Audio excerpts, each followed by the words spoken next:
Hürmetli vatandaş, bugünkü leksiyalarımızda başlaymayız. Leksiyada Sıdıkacı Rozu Washington'da sözdeyimiz. Bugünkü ıslak işkemen 23. yıl 5.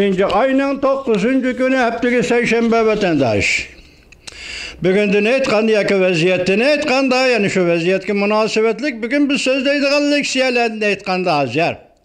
Yani 9. günü de Rusya Federasyası de Viktoriya günü. Yani faşizmnin üstüden galba kılgan günü.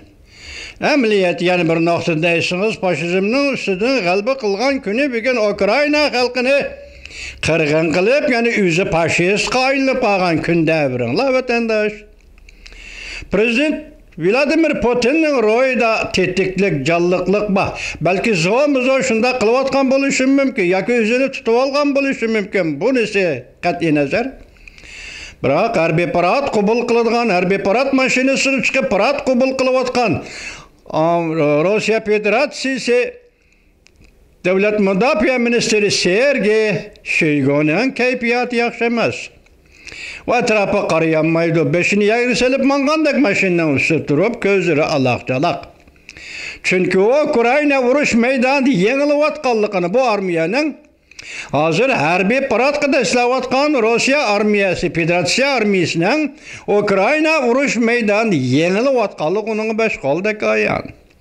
Yenilip qılıvatqanlık, məğlub buluvatqanlığı beş qaldak ayan ötəndeşem. Hazır dünyamında hazır 5. ay yetip gelgende bahar pesi deyli 5. ayını muş ayda hazır Ukrayna armiyası prezident Zelenski umumi yüzlük teyyarlık kıldı deyli. Ende yağmur öliğin sel ahırlaşıp yaka tabiatki soğukçuluk sel tügep yer kıtışkı başlığında hücum başlaydı deyli. Hazır Karaganda kaytarma hücum, şiddetlik hücum bir dedi 700 bin kişilik koşun dedi. Bir dedi 900 bin kişilik Ukrayna koşunu hazır sepras uğraşka teyyarlanıp oldu. Endi kayıs günü ahırlaşıdı. Lekin paylaşıplat etkanda birli başlanıp oldu bu cem. Lekin umumizlik hücum kaçan başında bilgini bulmaydı belki. Muşu Rusya Federasyası'nın harbi paradı ahırlaşkandı şundak buluş mümkün. Bugün sizler sözdeydiğin leksiyandan, gün sözdeydiğin Çingan'ın leksiya. Çingan doğrusu toxtulağı leksiya qelip qaptı vatandaş.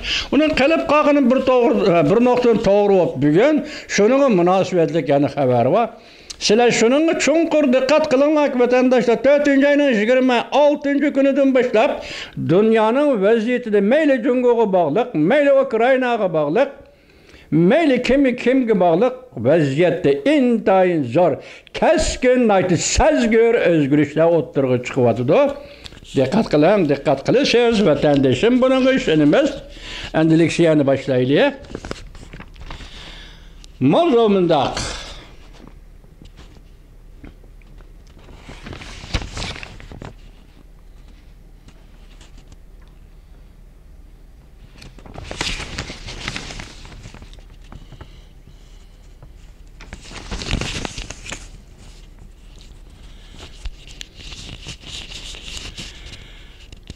Çingan Amerika'nın Beijing turuşluq baş elçisi Nicholas Barnes bilen görüşüp Amerika'nın Tayvan meselesini doğru bir taraf kılışını talep kıldı. Amerika Qo'shma Shtatlar Davlat Mahkemesi bir jungul siyosati o'zgarmadi. O'zgarishning zaruriyati yo'q deb javob qaytardi mavzuli xabar. 5. ayning 9. günü Amerika ovozining Xitoy til programmasi e'lon qilindi. Haber mundaq başlandı. Washington.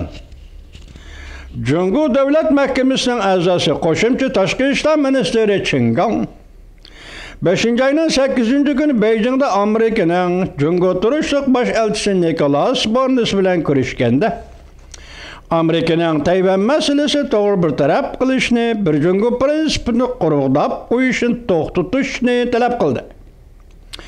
Amerika Qo'shma Shtatlar Davlat Mahkemesi muavin bayonotchisi Vedant Patel o'xshash bir kunda Washingtonga javob qaytarib bunday ko'rsatdi.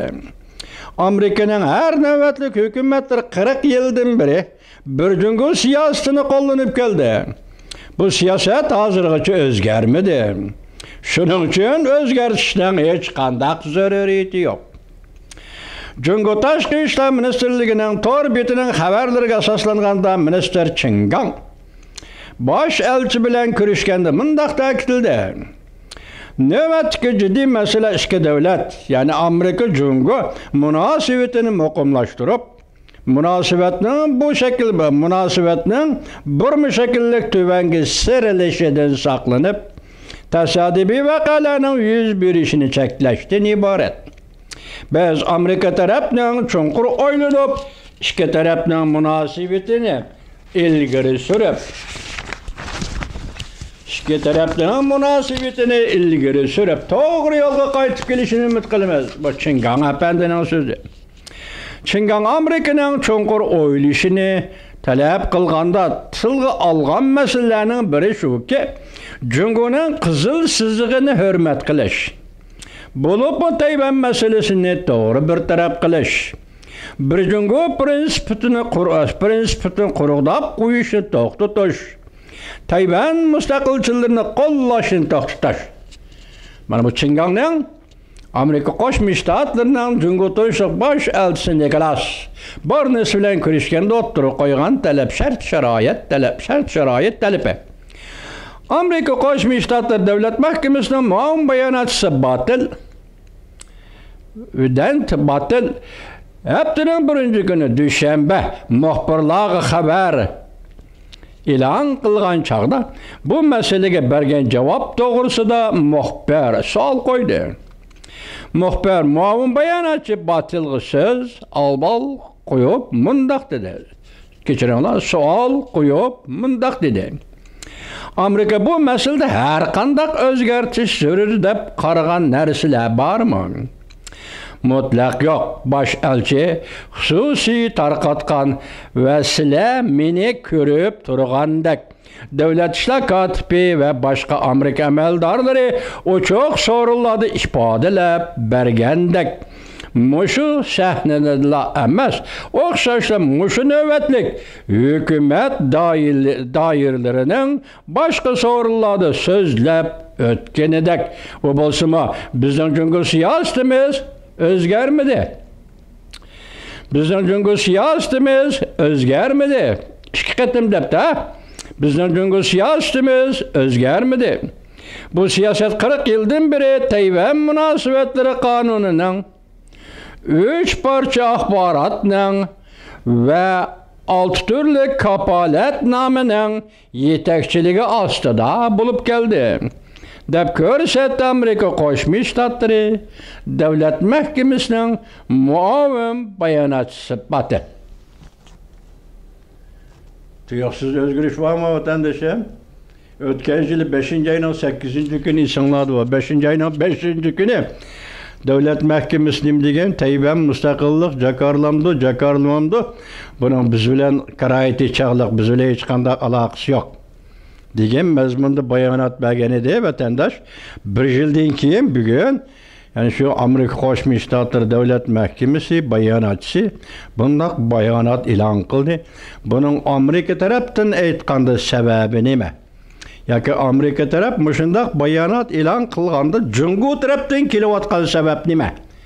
Masalan, Jungo qaysi darajada, qaysi masalada, qandaq shaklda va qaysi kunlargacha va'da berdi? Gap mana shu yerda vatandosh.